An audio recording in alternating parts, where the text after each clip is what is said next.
Culturelle au siège de l'Amama pour fêter le séjour du roi. D'autres associations comme le CNJ, le Forum national des jeunes, l'Association des Marocains vivant au Mali accompagnent donc l'Amama dans cette initiative. Et dans le cadre du voyage royal, demain, le roi du Maroc et le président de la République assisteront à la grande prière du vendredi, une prière qui sera retransmise en direct sur l'ORTM, ajoutant que dans l'après-midi, ils poseront ensemble la première pierre de la clinique périnatale à Sebeni-Koro. Après une visite de 24 heures, le président du Conseil européen, Herman Van Rompuy, a quitté notre pays ce matin. Il a été accompagné à l'aéroport international de Bamako-Sénou par plusieurs membres du gouvernement. Le président du Conseil européen était venu échanger avec les autorités maliennes sur la coopération entre le Mali et l'Union européenne.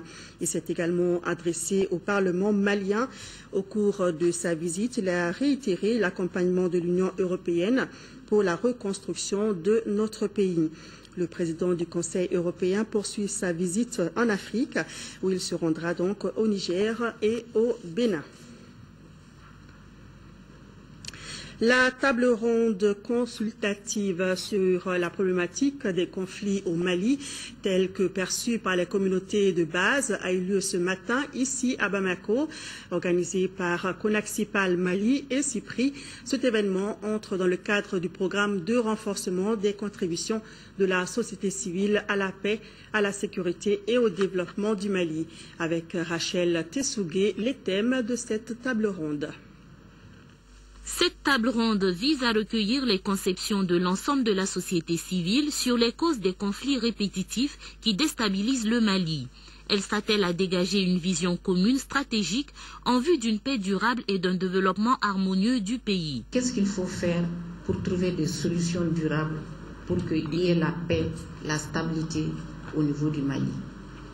Donc c'est la raison fondamentale pour laquelle nous avons organisé cette table ronde, pour échanger et puis réfléchir sur les défis et les enjeux, réfléchir également sur les piliers de la réconciliation, les conditions de la réconciliation. Selon les organisateurs, une participation significative au processus politique nécessite la connaissance du terrain politique et social. Il est essentiel d'avoir des données factuelles et des informations directes fondées sur les communications avec la population en général et bien entendu en particulier la population touchée. Deuxièmement, il est de notre expérience que la présentation des conclusions et recommandations d'une recherche ont une influence importante sur la façon dont ces informations sont reçues. Au cours de cette table ronde, il a été également question des relations entre les institutions étatiques, les autorités traditionnelles et les communautés de base. Les travaux de la Confédération des artisanes de l'Afrique de l'Ouest ont démarré ce matin à la Maison des Jeunes de Bamako. Il s'agit de créer un espace d'échange entre les actrices ouest-africaines de l'artisanat. L'ouverture des 10 travaux était placée sous la présidence du ministre de l'Artisanat et du Tourisme. Reportage de Youssouf Diakité. Pendant 5 jours, les femmes venues de 8 pays d'Afrique vont échanger leur expérience en matière de création artisanale. L'objectif est de créer un espace de dialogue et d'échange de technologies artisanales. Quoi de plus instructif, de plus avantageux et de plus intégrateur que de voir des artisans du Bénin, du Burkina Faso, de la Côte d'Ivoire, de la Guinée-Conakry, du Niger, du Togo, du Sénégal, franchir les frontières de notre pays dans l'optique de rencontrer leurs collègues, de partager leurs expériences respectives. Tout cela est rendu possible grâce à l'accompagnement des partenaires inconditionnels de l'artisanat, notamment le Bureau de la coopération suisse au Mali. La coopération suisse au Mali s'est associée à cette initiative de la Fédération nationale des artisans, FNAM, pour marquer son intérêt au secteur de l'artisanat et à toutes les initiatives qui valorisent ce secteur stratégiquement important pour le Mali dans sa quête de création d'emplois. L'artisanat occupe plus de 40% de la population active au Mali. L'organisation de cet important événement traduit la volonté des plus hautes autorités de notre pays à soutenir l'artisanat, surtout l'artisanat féminin. Sous l'impulsion de la Confédération des artisans de l'Afrique de l'Ouest, un réseau ouest-africain des femmes artisanes a vu le jour à Niamey en 2004, dont l'un des objectifs est d'assurer la promotion d'activités féminines dans le secteur de l'artisanat. Le Mali célèbre demain 21 février la journée internationale de la langue maternelle. L'édition de cette année a pour thème national « Investissement dans nos langues maternelles, facteur de développement durable ». Pour le ministre de l'Éducation nationale, le processus de réconciliation ne peut se faire sans les langues qui sont parlées par les communautés à la base. Ces propos sont recueillis par Inaba. La célébration de la Journée internationale de la langue maternelle revêt pour le Mali une importance capitale, car elle constitue un espace pour communiquer, informer et sensibiliser la population tout entière sur l'importance, les enjeux et les perspectives des langues maternelles dans le développement économique, social, politique et culturel de notre pays. Plus qu'un simple outil de communication, la langue maternelle constitue le socle de notre identité culturelle. La bataille pour une véritable intégration sociale et un développement endogène durable ne peut être gagnée sans un investissement conséquent dans la langue nationale. Il est en effet difficile pour un pays de se développer en dehors de sa langue et de sa culture. L'atteinte des objectifs de l'éducation pour tous, EPT, et des objectifs du millénium pour le développement, OMD, passe par la valorisation de nos langues nationales en tant qu'outil de développement. C'est le lieu pour moi de lancer un appel vibrant en faveur de l'utilisation des langues maternelles dans tous les domaines de la vie publique et dans tous les secteurs de développement. 7e session du conseil d'administration du Centre de formation des collectivités territoriales. C'était ce matin. La session a permis aux administrateurs de mettre en place une stratégie pour la période 2014-2016. La priorité sera de mobiliser les ressources financières pour faire face aux obligations du centre. Abdraman Maïga. Pour cette année, le Centre de formation des collectivités territoriales axera l'essentiel de ses efforts autour de la mobilisation des ressources financières lui permettant de faire face à ses obligations de 2014. Il s'agit notamment de la promotion de la bonne gouvernance, de l'amélioration des conditions de travail. À cela s'ajoute le renforcement des relations avec les partenaires techniques et financiers et la dotation du centre d'un système de financement des activités. D'ores et déjà, je peux dire l'année 2013 n'a pas été une année très facile dans les activités de formation des élus et agents des collectivités territoriales, en conformité avec le cadre juridique tracé par l'arrêté sur le régime des études du CFCT. Pour 2014, le Centre de formation des collectivités territoriales table sur un budget équilibré en recettes et en dépenses à la somme de 995 millions de francs CFA. Ce budget, contrairement à celui de l'exercice précédent, arrêté à 1,314 milliard de francs CFA, a connu une baisse de plus de 24%. Cette diminution est due à l'épuisement du fonds destiné à la construction du nouveau siège. Sans aucune fausse modestie, nous pouvons tous afficher aujourd'hui une certaine fierté devant les acquis auxquels chacun et tous ont positivement contribué dans le sens de l'animation de notre cadre de renforcement des capacités des collectivités territoriales. Cette 7e session a également permis aux administrateurs d'adopter une vision commune du plan d'action 2014-2016 du centre, d'identifier les possibilités de formation et de discuter des orientations futures du centre. Le programme Compétitivité et Diversification Agricole, PCDA, bénéficie d'un financement additionnel d'environ 9 milliards de francs CFA. Ce financement, assuré par l'Agence internationale de développement, vise la consolidation des actions du programme d'ici 2015. Pour l'heure, les membres du Comité national de pilotage et d'orientation du programme font le point des activités menées. Agali Aguissa. Le programme Compétitivité et Diversification Agricole, PCDA, vise à développer le secteur de l'agriculture. Il s'agit de promouvoir les filières agricoles à travers l'appui et l'organisation des producteurs ainsi que la transformation et la commercialisation des produits. Les résultats enregistrés en 6 ans pour un investissement total d'environ 23 milliards 200 millions de francs CFA sont satisfaisants. Il y a eu beaucoup d'activités réalisées. Au niveau du financement des sous-projets, le PCDA a mis en œuvre à peu près un peu plus de 300 sous-projets qui ont généré des emplois fixes pour près de 600 personnes. Compte tenu de toutes ces réalisations, l'Agence internationale de développement a accordé un financement additionnel d'environ 9 milliards de francs CFA pour la consolidation des activités du programme.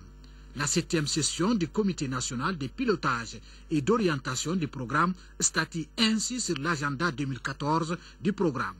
Et les activités vont se concentrer autour du renforcement et de l'amélioration des chaînes de valeur pour lesquelles nous avons des avantages comparatifs avérés. Le renforcement du partenariat public-privé et surtout pendant cette année nous allons mettre un accent particulier sur la consolidation et le renforcement des capacités des interprofessions. Une enveloppe de 6,4 milliards de francs CFA est prévue pour la mise en œuvre de ces activités qui sont en droite ligne de la politique nationale du département en charge de l'agriculture.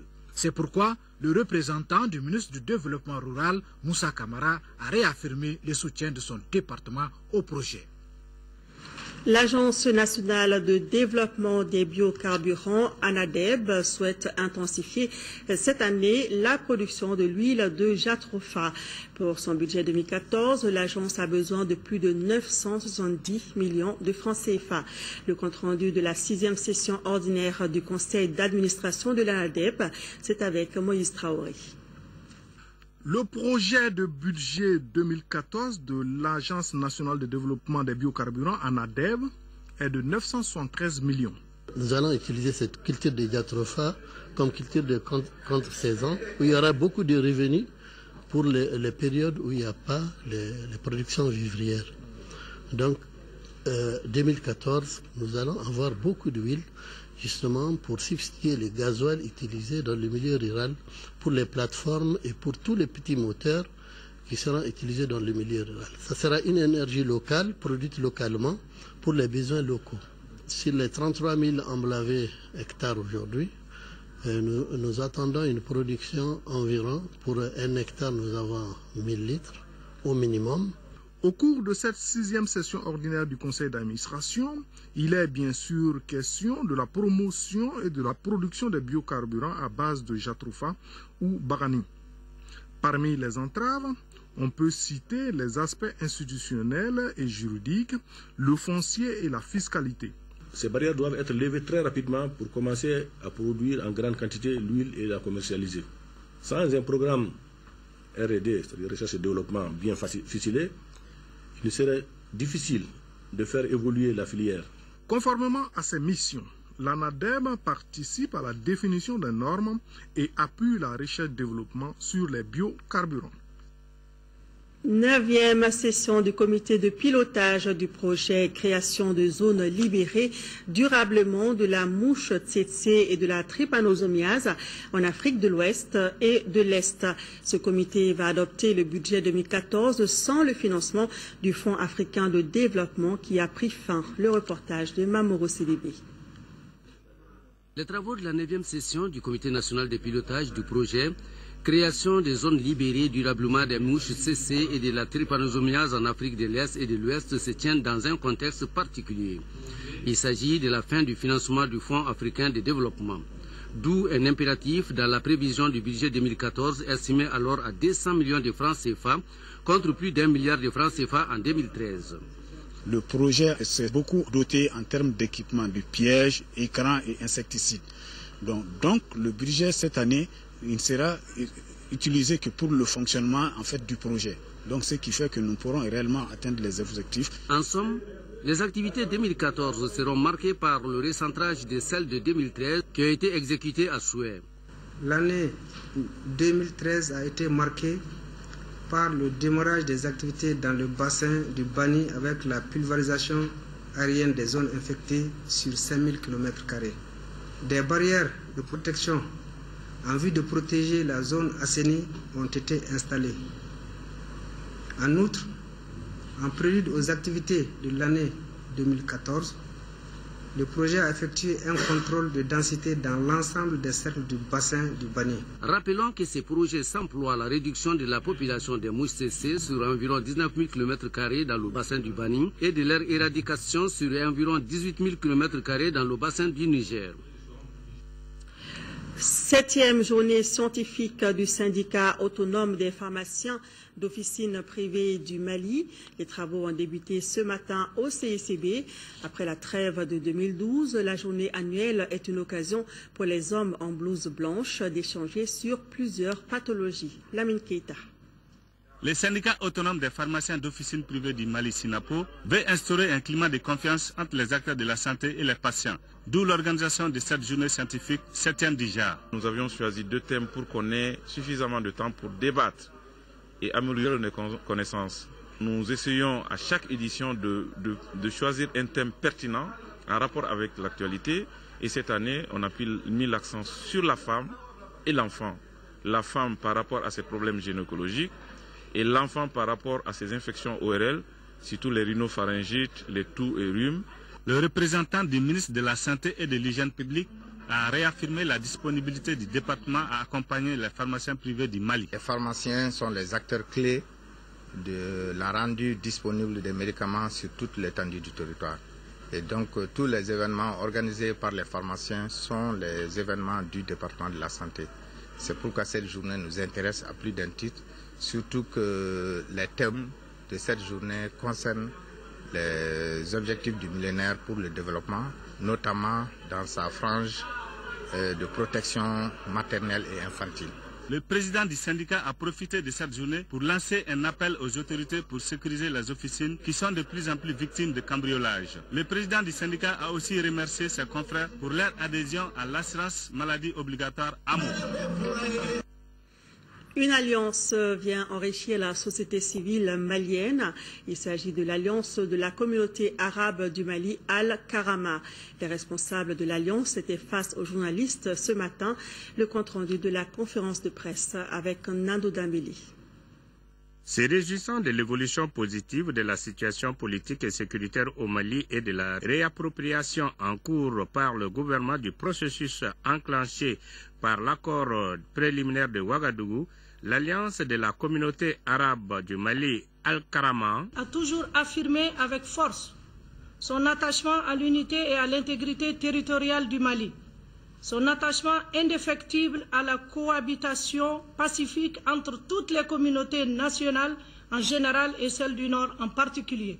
Se démarquant de toute branche armée, Al-Karama se veut une composante de la société civile malienne. Nous avons voulu partager avec les médias le fait que l'Alliance de la communauté arabe est une société civile qui s'inscrit dans des objectifs clairs tels que l'unicité du pays et aussi s'inscrire comme un acteur qui pourrait apporter sa contribution dans les processus de négociation inclusive dont la société civile doit être partie prenante. En plus de la déclaration sur la vision de l'Alliance, les responsables d'Al-Karama ont également formulé des recommandations, parmi lesquelles l'implication effective des organisations de la société civile nationale conformément au caractère inclusif du processus de négociation. Par ailleurs, Al-Karama réclame avec force le retour de ses militants réfugiés dans les pays voisins en vue des prochaines communales. En première région, le projet Améliorer la capacité et la résilience face au changement climatique dans le secteur agricole au Mali a remis un lot de matériel agricole aux associations féminines de la commune de Sandaré. C'est dans le cercle de Nuro du Sahel. Valeur du don, plus de 18 millions de francs CFA. ORTM Kai, reportage de Mahamadi Aloubari. D'une valeur de plus de 18 millions de francs CFA, ce lot d'équipement est composé de 6 paires de bœufs de labour, de 6 charrettes, autant d'ânes, de 6 sarues TM, 88 rouleaux de grillage et accessoires, 10 arrosoirs, 10 brouettes de fourneaux améliorés Sénéniesigi, des semences et des produits phytosanitaires. Ces équipements et animaux sont destinés aux associations et groupements féminins des villages de Djalara, Assatchemala, Sandaré, Monzombougou, Samantara et Djabé. C'est un don du projet Améliorer la capacité et la résilience face au changement climatique dans le secteur agricole au Mali.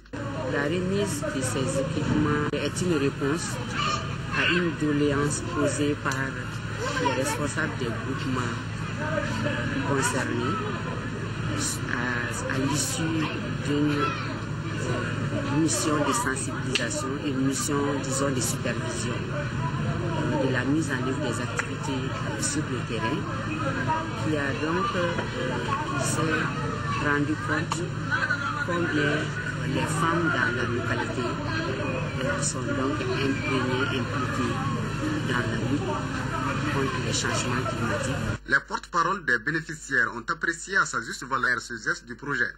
Abondant dans le même sens, le représentant du gouverneur de la région de Caille a invité les bénéficiaires à faire bon usage du matériel reçu, estimant que ces équipements contribueront à lutter efficacement contre les effets néfastes des changements climatiques auxquels la commune de Sandaré fait face. Financé par le PNUD à travers le Fonds mondial pour l'environnement et mis en œuvre par la Direction nationale de l'agriculture, ce projet a pour objectif de réduire le risque d'insécurité alimentaire dû au changement climatique au Mali en général et dans les 6 communes où il intervient en particulier. À Ségou, les acteurs intervenant dans les secteurs de l'eau et de l'assainissement coordonnent leurs activités. Pour ce faire, une journée de concertation a été organisée par la Direction nationale de l'hydraulique en partenariat avec l'ONG WaterAid hier mercredi. Compte rendu Fousséni Samake. Ces premiers cadres de concertation des acteurs intervenant dans le secteur de l'eau et l'assainissement devrait favoriser l'harmonisation et la coordination des activités menées par ces acteurs en partenariat avec l'ONG WaterAid pour une meilleure accessibilité et gestion de l'eau qui est une denrée rare et très précieuse.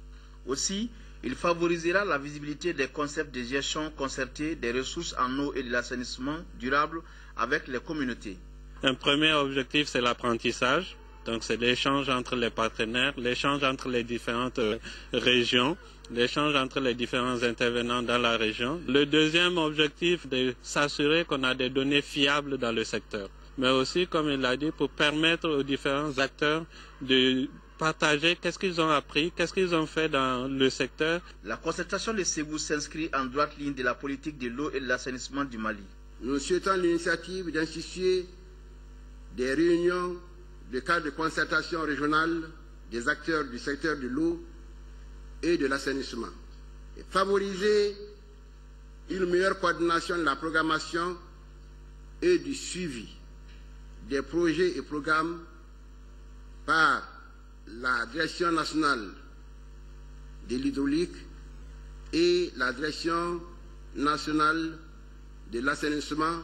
WaterAid et ses partenaires accompagnent les efforts de l'État malien à travers l'amélioration de l'offre et la qualité des services d'alimentation en eau potable, hygiène et assainissement durable en faveur des populations.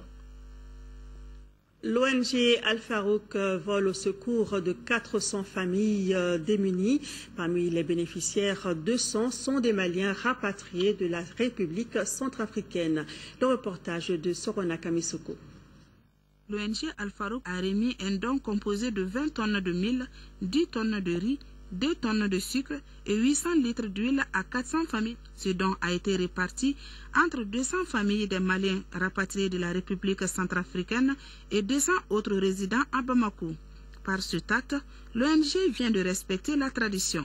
L'ONG, à sa création, à sa convention avec l'État malien, c'est pour venir au secours des Maliens à l'état d'urgence. Comme l'ONG Paul Al-Farouk, toujours avec les problèmes difficiles, qui a toujours participé. Donc c'est l'un des cas qui fait les interventions de l'ONG Al-Farouk. C'est pour venir à secours à nos compatriotes qui ont été repatriés du Centrafrique.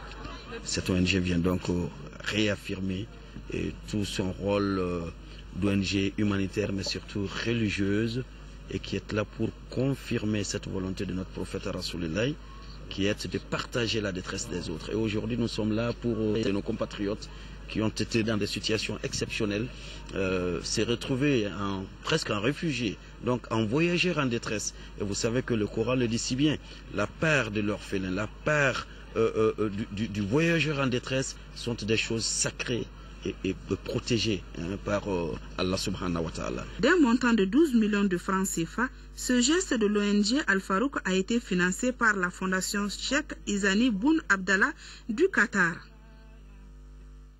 La secrétaire générale de la Confédération syndicale internationale, Sharon Baron, est en visite de travail dans notre pays.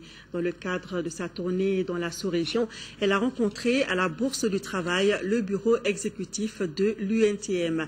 Il s'agissait de s'imprégner des conditions de travail du bureau syndical, mais aussi des conditions de vie des travailleurs du pays. Fademba Keïta. Prendre attache avec les centrales syndicales africaines affiliées, recueillir leurs préoccupations et discuter des mesures d'accompagnement, tel est le but de cette tournée de Mme Sharon Baron, secrétaire générale de la Confédération syndicale internationale. Cette prise de contact avec le bureau exécutif de l'Union nationale des travailleurs du Mali, UNTM, est la deuxième du genre après celle effectuée au Ghana. Les priorités du mouvement syndical aujourd'hui, c'est d'abord l'emploi, particulièrement l'emploi des jeunes et universel. Il y a également le fait qu'il faut nécessairement insister sur le salaire minimum pour tout le monde et que ce salaire minimum permette aux gens de vivre. La visite de travail s'inscrit dans le cadre de la consolidation des actions entre les syndicats. Au Mali, elle coïncide avec deux faits majeurs, la grève des agents de la santé et les différends qui opposent les miniers compressés et leurs administrateurs. Nous en réjouissons parce que nous allons discuter avec eux des grandes préoccupations du monde du travail au Mali. Comment on peut admettre, conformément aux dispositions du Bureau international du travail, que l'administration ne doit en aucune façon s'immiscer dans la gestion, le fonctionnement et l'organisation des mouvements syndicaux, et que cette même administration se permet, avant la fin du mandat et sans leur consentement, faire muter les syndicalistes en violation de toutes les dispositions internationales et nationales. Oui, par rapport à la fin d'un contrat, mais non par rapport au non-paiement des droits liés à l'exercice du contrat dans les mines. Avant de rallier la Guinée-Conakry, troisième étape de sa tournée, Mme Sharon a eu des séances de travail avec le ministre de la fonction publique, puis avec les membres du bureau de la coordination syndicale des travailleurs du Mali, CSTM. Sport à présent, nous parlons boxe. Dans le cadre de sa politique de développement de la discipline, la Ligue de boxe de Bamako organise régulièrement des galons itinérants. C'est le club Mohamed Ali de la commune 1 qui accueille le prochain tournoi avec une nouveauté, une récompense en nature pour le vainqueur du combat vedette et le retour de l'ancien champion du Mali, Adama Sidibé, dit Bogolin. Amara Maledialo pour le compte-rendu. Le combat itinérant entre les clubs de la Ligue de boxe de Bamako verront du nouveau ce 22 février sur le terrain de Korofina. En effet, la Ligue innove avec un prix pour le combat vedette de la soirée. Dans la catégorie des mi-moyens de 75 kg, le champion du Mali, Mohamed Keita Sougoulé, croisera les gants avec l'outsider de Kaye, Modibo Diarra, et le vainqueur remportera une moto Jakarta flambant neuve offerte par le président d'honneur de la Ligue, l'honorable Omfa Sempara. C'est un événement de boxe qui entre dans le cadre de l'exécution normale du programme d'activité de la Ligue de boxe du district de Bamako, qui, avec ses 11 clubs affiliés, pu mettre ce mécanisme sur place.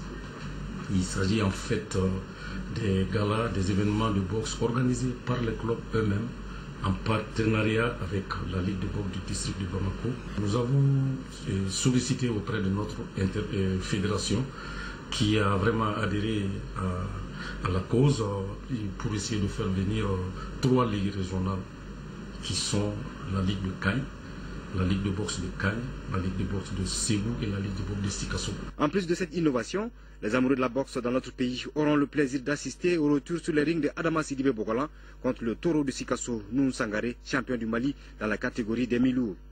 Cette politique de gala itinérant de la Ligue insufflera certainement un nouveau souffle à la boxe malienne. Je lance un appel à tous les sportifs de boxe, à plus tous les parents qui vont nous aider à faire soulever la boxe malienne au haut niveau. Pour le tour du club Mohamed Ali, 6 combats sont inscrits au programme.